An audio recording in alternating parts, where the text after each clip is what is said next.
not just capture. That provides certain options for the adversary. If he knows that this is a tracker, then somebody's going to come back and get this tracker because they think it's associated with a human being. They have the ability to set up an ambush. Knows that this is a tracker, then somebody's going to come back and get this tracker because they think it's associated with a human being. They have the ability to set up an ambush. Knows that this is a tracker, then somebody's going to come back and get this tracker because they think it's associated with a human being. They have the ability to set up an ambush. No to track. No to all somebody's gonna come back. Kind of funny, find it kind of sad. The dreams in which I'm dying, all the stress I've been. Find it hard to tell you, find it hard to tell. All the people run in circles, it's a very, very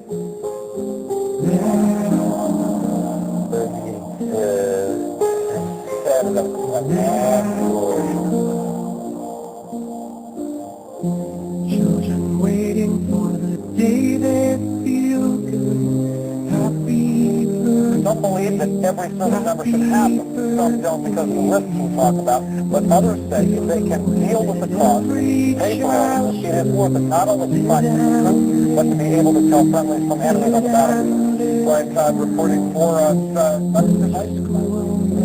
Every service member should have them. Some don't because of the risks we talk about, but others say if they can deal with the cost, pay for it is worth it. Find it kind of funny, find it kind of sad. Dreams of much I'm dying on the best I've but to be able to tell friendlies from the enemies on the battle. Find it hard reporting for, find God reporting for, find God reporting for.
In 1851, in what is now known as Iraq, archaeologist and explorer Sir Austin Henry Layard discovered a library with 22,000 tablets containing what we know to be the earliest writings on Earth. The writings date back to over 6,000 years ago when the region was known as Mesopotamia, Sumer, and Babylon. Amongst these vast writings is a story which mirrors the book of Genesis in the Bible. It tells a story of a great flood which reshaped the face of the planet Earth and all of her inhabitants. It tells a story of a tower built and the creation of the spoken word. One of these scrolls includes a star map of what appears to be a sun and its planets. The writings include detailed descriptions and maps of our solar system matching what we know today and beyond. It includes a 10th planet in an orbit between Mars and Jupiter. It is written that the 10th planet Nibiru was thrust into our solar system and collided with the planet Tiamat. The remaining bulk of Tiamat over time became Eridu, the Earth as we know it, and the rest of her became the asteroid belt. In retrograde to the other 9 planets, Nibiru took orbit around our Sun in a long ecliptic or apogee. Lasting 3,600 years, it passes between Mars and Jupiter. In recent years, based on the patterns of our known solar system, astronomers have been looking for a planet with this same orbit. In search of this planet, they discovered the planet Pluto. The search continues. According to the ancient texts, this detailed information was given to them by the Anunnaki, or those who from heaven to earth came. They described the Anunnaki as a reptilian race of gods which came to the earth in fiery ships from their home planet of Nibiru, the 10th planet. It is written that these Anunnaki came to the earth to mine gold and other elements to serve in protecting the atmosphere of their distant home planet. After a workers' revolt, the Anunnaki rulers began to genetically alter Cro-Magnon man to create a slave race, resulting in the human race. It was said that we were created by the gods in clay vessels. It is written that man was forbidden to depict the Anunnaki in their actual form. Just prior to the Great Flood, the bulk of the Anunnaki would return home, leaving numbers of them behind to watch over the earth. Anu was king. Assigned to Anu to heed his instructions. 300 in the heavens he stationed as a god. The ways of earth to define from the heaven, and on earth 600 he made reside. After he all their instructions had ordered, to the Anunnaki of heaven and of earth, he allotted their assignments. This story of reptilian gods from the heavens creating man is not at all uncommon. It in fact can be found in most every region of our planet. In Japan, emperors claim descent from dragon gods who came from the sky. Australian Aborigines teach of a reptilian race which lives underneath the earth and governs over men. They believe they are descendants of a race of dragon humans. China teaches the serpent queen Nukua interbred with man. India calls these reptilian gods Nagas and claim they seeded their royal families. Throughout the Middle East, it is believed a serpent race created man. The book of Genesis tells of giants who came from the heavens to breed with the daughters of man. They are called the Nephilim. In Africa, they call them Chitari, children of the serpent. The royal kings of Africa claim descent from serpent gods who came from the sky. In South America, the Mayans teach that their ancestors were the people of the serpent. Aztecs were said to be created by a serpent woman. In America, the Hopi Indians believe sky gods came to earth to breed with their women and refer to them as their snake brothers. The word Sioux means snakes, and Iroquois means serpents. It seems the only places you will not find this historical story is where the history has been methodically destroyed. The descendants of King Anu in Sumeria and Babylon can be traced throughout time. The pharaohs of Egypt were from the bloodlines of the Babylonian kings. The rulers of the Roman Empire can be traced to Egyptian hierarchy. All throughout Europe, the royal families can be traced back to the great Roman emperors. 34 of the presidents of the United States are directly descended from European royalty, with the remaining 8 who are only closely related to these same bloodlines. In 1934, President Franklin Roosevelt placed the Great Seal, originally created in 1782 by the Freemasons, on the dollar bill. Represented in the Great Seal is a pyramid and the all-seeing eye, known to be used by the elusive society, the Illuminati. Strung together in conspiratorial confusion are secret societies such as the Illuminati, the Freemasons, and the Bohemian Club. In 1917, National Geographic did a story on a place in Montreal, California called Bohemian Grove. The story reports a place where the world's elite, members of the Bohemian Club, retreat to in late July and conduct an ancient occult ceremony called the Cremation of Care. Every year in July, the world's leaders, media moguls, and members of the World Bank spend 2 weeks of what is known as a men-only retreat at the Grove. In the year 2000, BBC television show World of Wonder infiltrated Bohemian Grove with hidden cameras and aired the video on the BBC. The video shows the large mass of men donning red and black robes and once again conducting the Cremation of Care ceremony. The altar is at the base of a 200-foot owl, the Babylonian symbol of the god Moloch, the god of human sacrifice. In the video, a body is delivered upriver to the altar where it is set on fire. Upon being aired, members of the Bohemian Club reported that the ceremony is a put-on, merely done for entertainment and fun. This history tells a story of our world leaders having a deep involvement in satanic tradition, worshipping our reptilian overlords, the serpent gods. It poses the possibility that we may be and have always been enslaved by our leaders, no different than sheep or cattle. There is an endless amount of information out there which supports this, but don't take my word for it. What you have, in effect, is the Illuminati families being the genetic representatives on this planet of these serpent gods. Serpents? Yes. The aliens who came down to Earth long, long ago didn't look like the Queen of England. In fact, they were serpent, lizardy sorts. And even when they interbred, the old reptile bit just wouldn't disappear. Well, I think the answer to why reptiles is why not. It's just a form through which people express themselves, or entities, consciousness expresses themselves. The Illuminati cover up their reptilian nature with a human disguise. But occasionally, though, the effort of hiding their slithery selves becomes too much, and the mask drops. Let me see you as you really are. People find it difficult to perceive of a two-legged reptilian entity with what we would call an intelligent mind.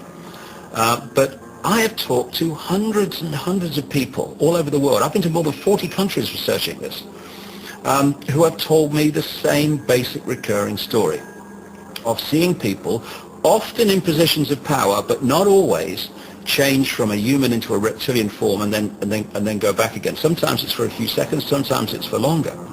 My name is Mona Kemper. I'm 55 years old. I've been a psychiatric nurse for 30 years. I've lived alone for the last 10 years.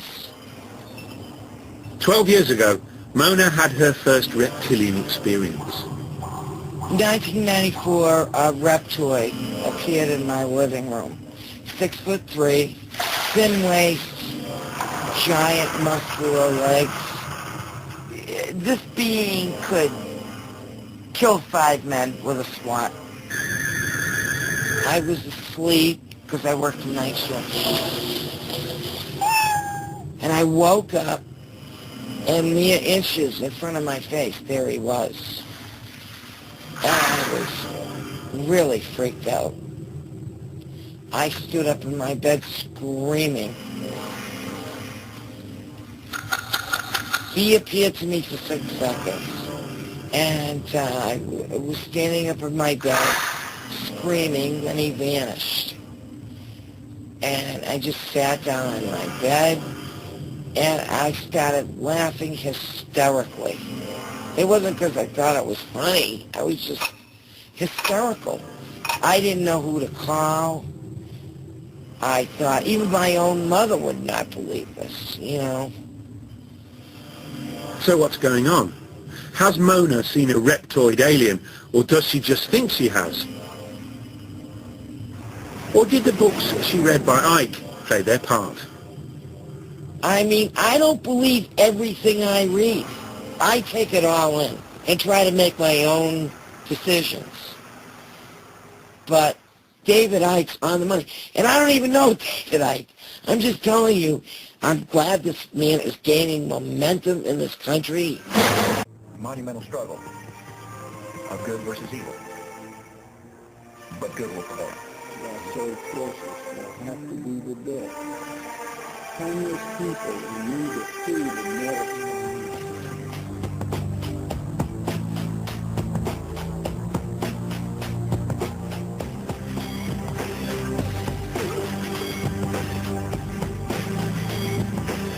Some believe that every service member should have them.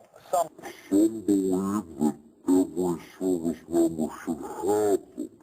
Some don't because of the risks we talk about, but others...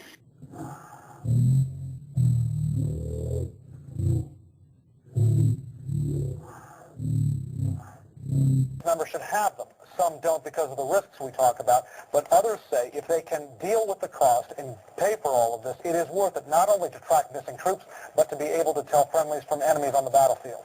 Brian Todd reporting for us. Such devices, by the way, are cost and pay for all of this. It is worth it not only to track missing troops, but to be able to tell friendlies from enemies on the battlefield. Brian Todd reporting for us.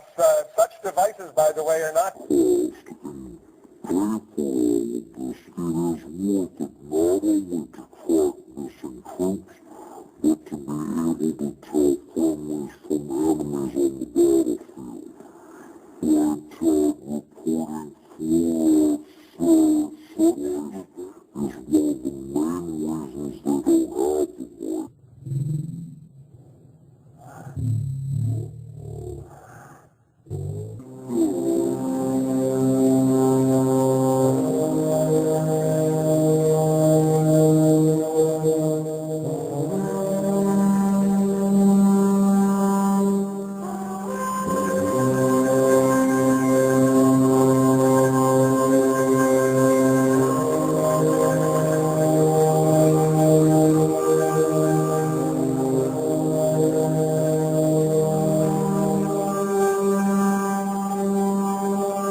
Florida, Georgia, and Arkansas. The state of Arkansas is reporting a record turnout at this point. Nevada and Nebraska are also showing that Democrats are getting a jump on early voting. In Washington, I'm Susan Roberts. Ron and Mitch. Okay, wait, I'm going to do slow-mo for you. Is it dark for you? Mm-hmm. Okay. Wait. That's so... You're lying. Susan. Okay. Here in Utah, a 12-year-old boy took two other kids on an unlicensed joyride. The batteries are dying. And then play. And I'm Susan. Pause. And then, yeah. Hello, me reptile. Me your best friend. Okay, let me get it into number. Ron and Mary and Nebraska, or Texas, Florida, Georgia, and Arkansas. The state of Arkansas is reporting a record turnout at this point. Nevada and Nebraska are also showing that Democrats are getting a jump on early voting. Okay.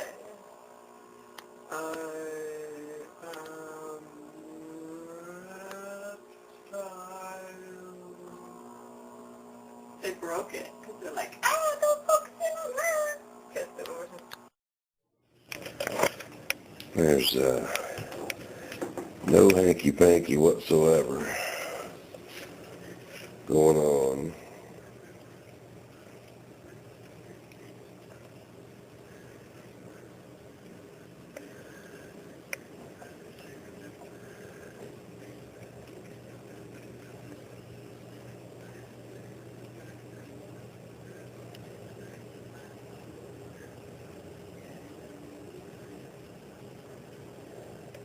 There's no Photoshop. I don't even know how to use it.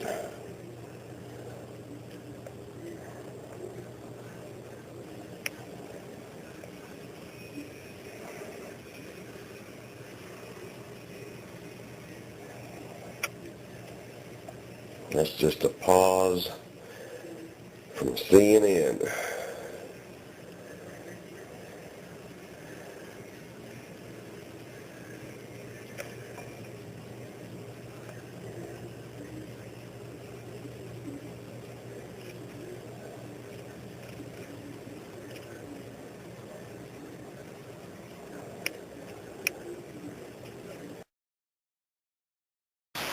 In my book, there's a lot of genealogical research, going back, Dick's family, my family, these heroic and amazing tales of people who went west. But one of the things I discovered is that Dick and Barack Obama are eighth cousins. What? Is that an amazing thing? Yes, if you go back 8 generations, they have a common ancestor. These spiritual beings have been ruling this planet through very specific bloodlines, who long ago swore allegiance to these beings in exchange for wealth and power over the human race, in preparing the whole world for the ultimate spiritual deception these evil entities have planned. These bloodlines are literally able to be traced by genealogists all the way back to ancient Sumer and Babylonia, and these human familiars or pets of the demonic angel and his minions under many forms from the time of Sumer right up to our present day. So there were new beings planted in the garden. Primarily, they had been created to function as sources of food for the collection of gods that had been possessed by evil. Secondarily, they were to be used as physical vessels to be possessed by the gods.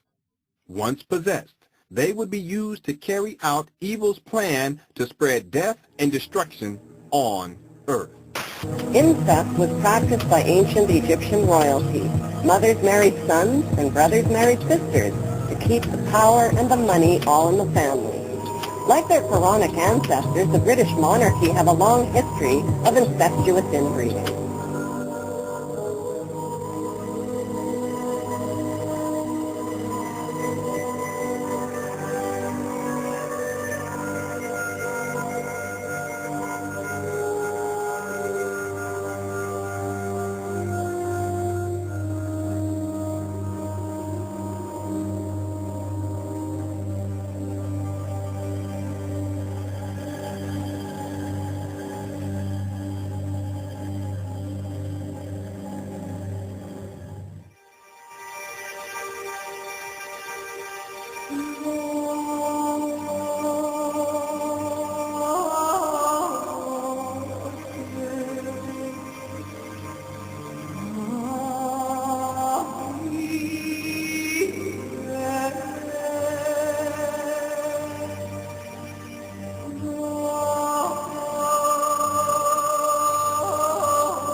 is of an interbreeding between a non-human race, force, whatever, and humans, creating a hybrid bloodline, a fusion of the two DNA.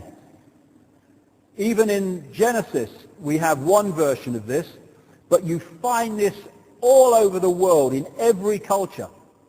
As the Bible says in Genesis, there were giants on the earth in those days, or in the earth as it puts it, and also after that, where the sons of God came in unto the daughters of men, and they bare children to them. The same became mighty men which were of old, men of renown. These hybrid bloodlines, this interbreeding, produced the kings and queens and the elite royal families of the ancient world, where they claim their right, their genetic right to be the king or the queen or the leader because of their connection to the gods. And all over the world you find this. And what do we have today? We have the queen as head of state of this country purely because of her DNA. In Sumer you find the same. Sumer, which became Babylon, which became Iraq, has ancient texts and tablets which describe the same recurring global story of this interbreeding to create this hybrid race. The hybrid race became known as the demigods, part human, part God, because of this interbreeding connection. This hybrid bloodline went off across the world, up into Northern Europe. It became the power behind the Roman Empire and the creation of the Roman Church, which became, of course, global Christianity. Much more about that as we go along. And everywhere it went, it became the royal bloodline, the elite bloodline, the one that became the leaders and the kings and the queens, and also the people in charge behind the scenes. And it interbred with other such bloodlines in Northern Europe to become the royal families and aristocratic families of Europe. And so today, these hybrid bloodlines are known as the Illuminati, the illuminated ones, and they're the ones that control the transnational corporations, governments, the banking system, the whole shebang that dictates and controls the direction of society. Many of the United States presidents have blood relations with each other. The Bush lineage has blood ties to a great number of former presidents. George Washington, Millard Fillmore, Franklin Pierce, Abraham Lincoln, Ulysses Grant, Rutherford Hayes, James Garfield, Grover Cleveland, Teddy Roosevelt, William Taft, Calvin Coolidge, Herbert Hoover, Franklin Roosevelt, Richard Nixon, and Gerald Ford.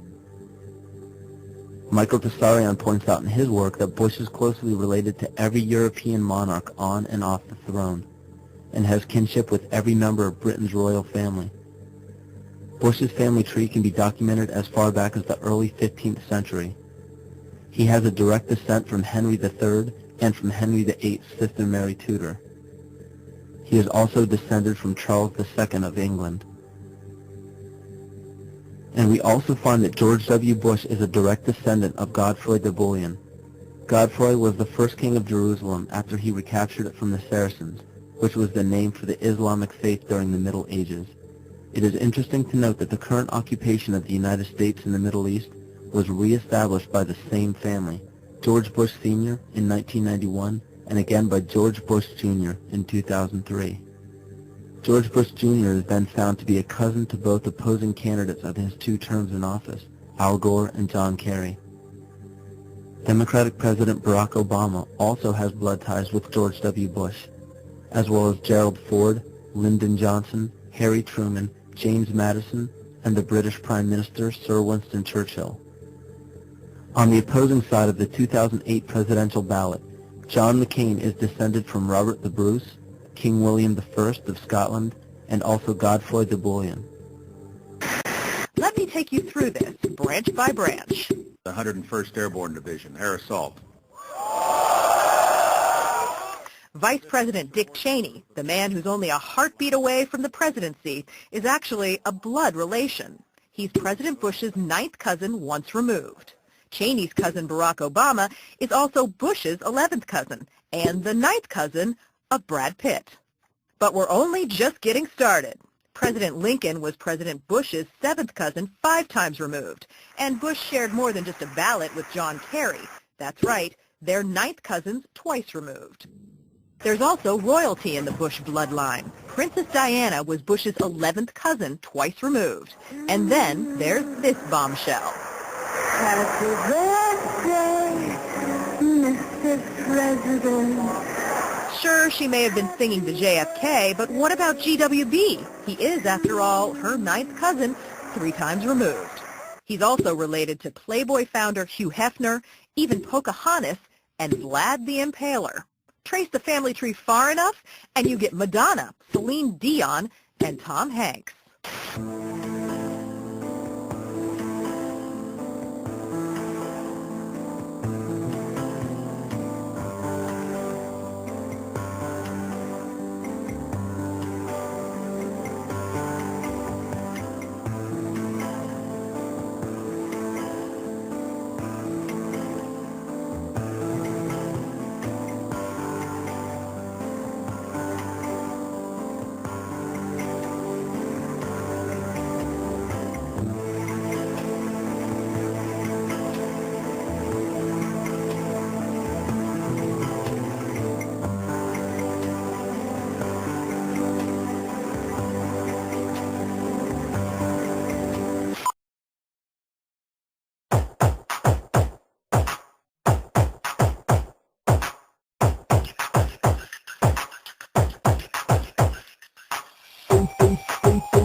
One option, placing a tracking microchip under a service member's skin. Former U.S. Special Operations officers tell us they believe that's being developed.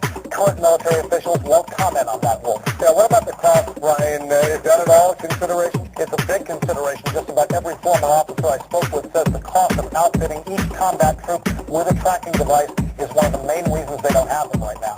So when you speak with the various special operations types and others, and I know you've been doing a lot of reporting on this, the pros and cons of having these kinds of tracking devices, what do they say, Brian? Some believe that every service member should have them. Some don't.